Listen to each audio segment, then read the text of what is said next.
Hi everyone, thanks for tuning in. I'm your host Heather Ross with the Lynx Alumni Tea, where we check in with the former student athletes to see what they're up to in their careers and life post-Leslie. I'm here with Hope Seasholes, women's soccer class of 2020, and Kendall Eagan, women's soccer class of 2019. Hope and Kendall, thanks for joining us here today to share more about what you're up to now and how your experiences at Leslie has made an impact on you. Let's start with getting to know a little bit more about you guys. So Kendall, why don't you kick it off and tell us a little bit about yourself? Thank you. So I'm originally from South Lake Tahoe, California, and I started at a community college and then transferred to Leslie to continue playing soccer for the last 2 years of my college career. And I graduated in 2019 and I majored in business management, and I worked for a year in Boston when I was waiting for Hope to graduate. And then we just recently moved to Arizona to pursue our company and to escape the winters, honestly. I was going to say, love the Red Sox gear, of course, repping Boston, even though you're in Arizona. Yes. And it looks like you guys are enjoying a little bit more warmer weather than we are out here already. So I'm jealous of that for sure. Yeah. All right, Hope, what about you? So I grew up in Arizona, originally from Tucson. I went to Leslie all 4 years, played soccer, and I graduated with a BS in art therapy and counseling. And then we moved back to Phoenix, and right now I'm a behavior coach for a company called Open Hearts. Awesome.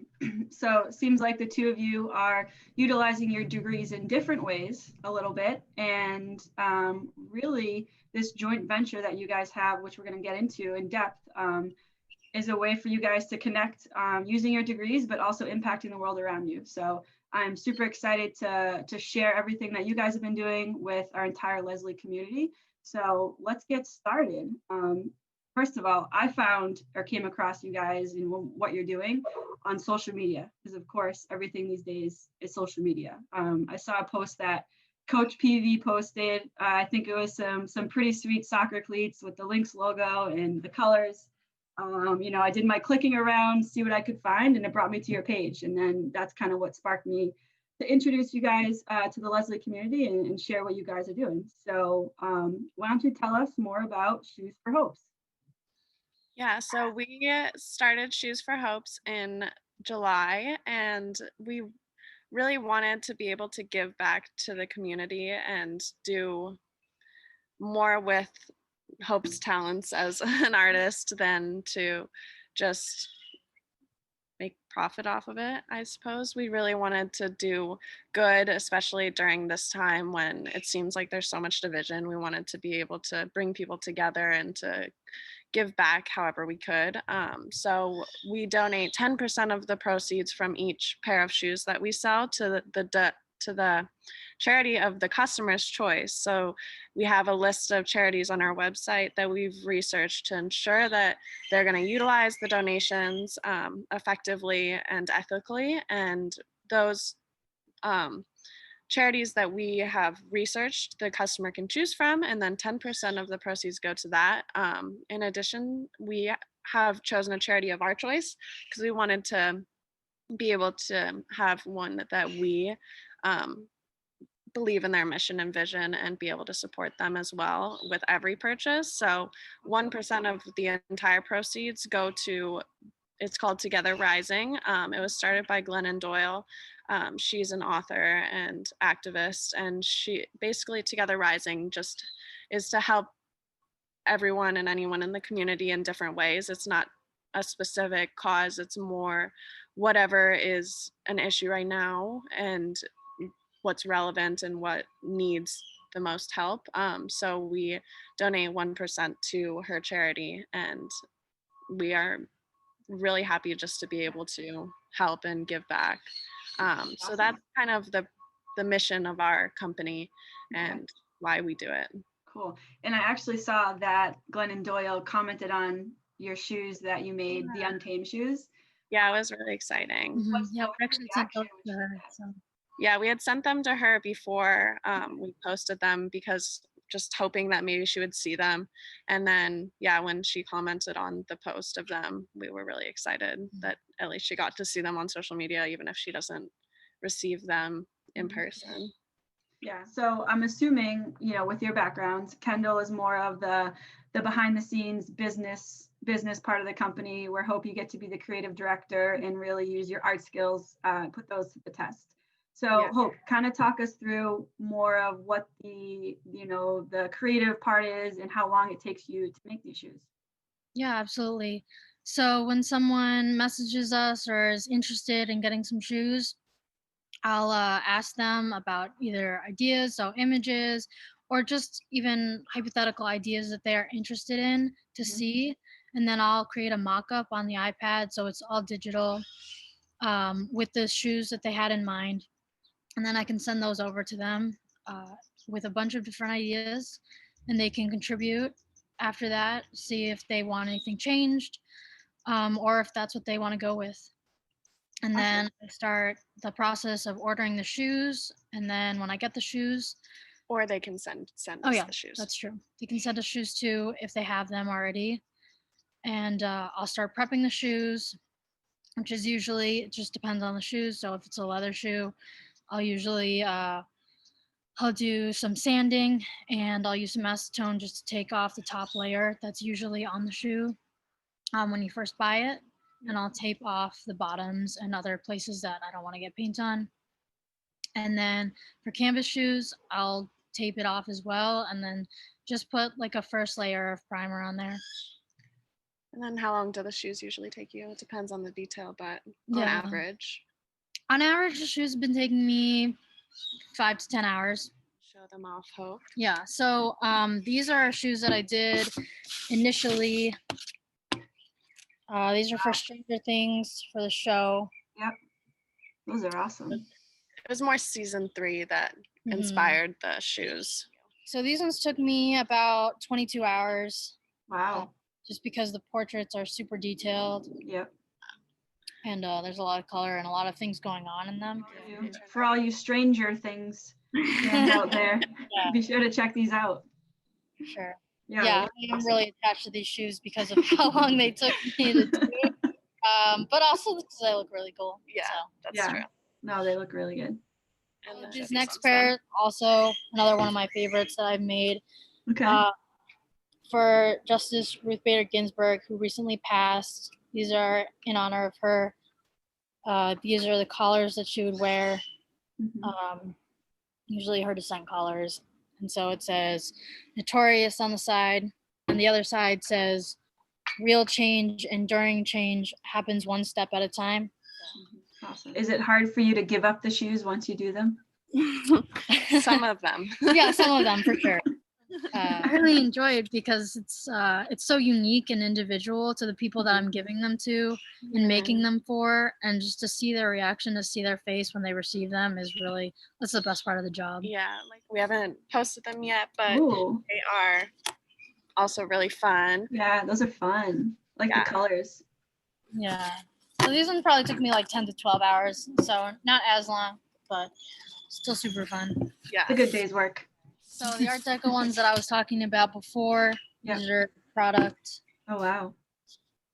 Yeah. So with the piano keys that really go with the design. These probably took me about 12 hours. Okay. What are some of the most popular charities people choose to donate to? So far, NAACP Legal Defense Fund has been popular, which makes sense with Black Lives Matter and all of the movements going on currently. But also the Conservation Fund has also been a very popular charity that people have chosen.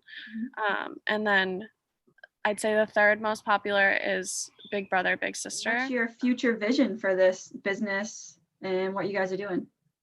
In the distant future, we want to definitely scale our business and expand to be able to produce more shoes, because it is just Hope doing the art. I'm not artistic in any way, so she can only do so many shoes, especially with a full-time job. But we definitely we're going to keep it part-time because we're going to go back to school next year when are going to get our master's. Hope. I'm going to get mine in counseling.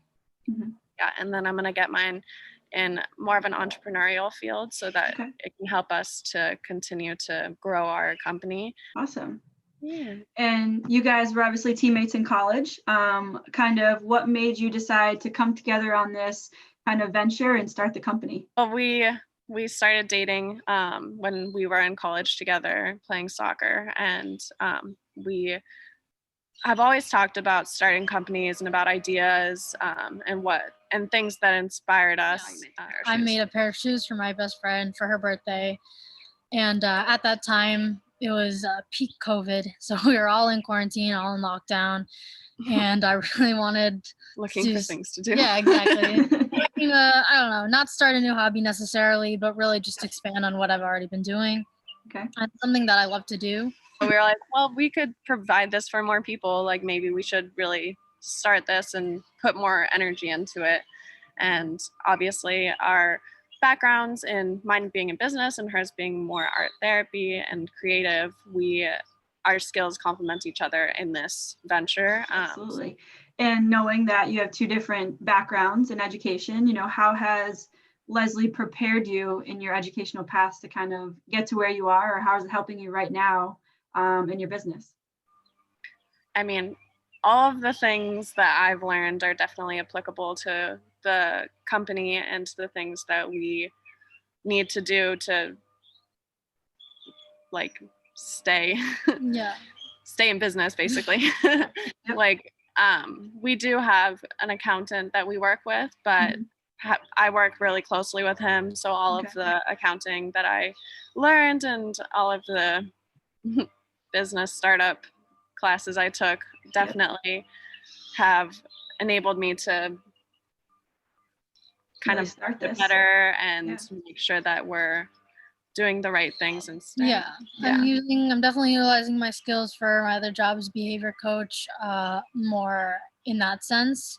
But I did take art classes at Leslie, which has helped me. But in addition to that, we have played sports throughout college, and definitely the things that we learned being a full-time student athlete instead of just a full-time student are super helpful now. Even if you don't realize it when you're playing sports, it's really clear now that we wouldn't be as efficient and be using our time as well if we hadn't have experienced that. Like we definitely gained a lot of time management skills and organization and just we're able to do more. I feel like being a student athlete is definitely an added benefit. And I think you hit it right on the head when you said you don't always realize it when you're in college being a student athlete. You're caught up in the daily grind of classes, study halls, lifting, practices, games, but now that you're out of school, now you can kind of reflect back on it. It's nice to hear that you do see the value in that stuff. And how was the transition going from, being a full-time college student athlete kind of into the real world, as we'll call it?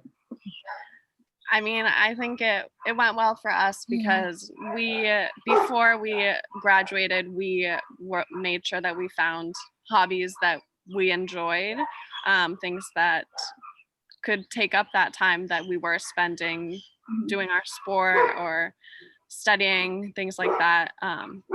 Just having another outlet is really important. And I don't know. It's always scary when you stop doing something that you've done your whole life. Like when soccer was ending, it was a bit. It was difficult. Yeah, it was a bit difficult. You go through an identity crisis of some sorts because you're no longer identifying as an athlete anymore full time, and something that you've worked your whole life to do and spent so countless hours and weekends and time growing up playing that sport. But just to have other things and to know that that's not the only person that you are. You have so many other things that you can do and that you may be passionate about. And then you evolve and focus more on those other passions that you may not have been able to spend as much time on before.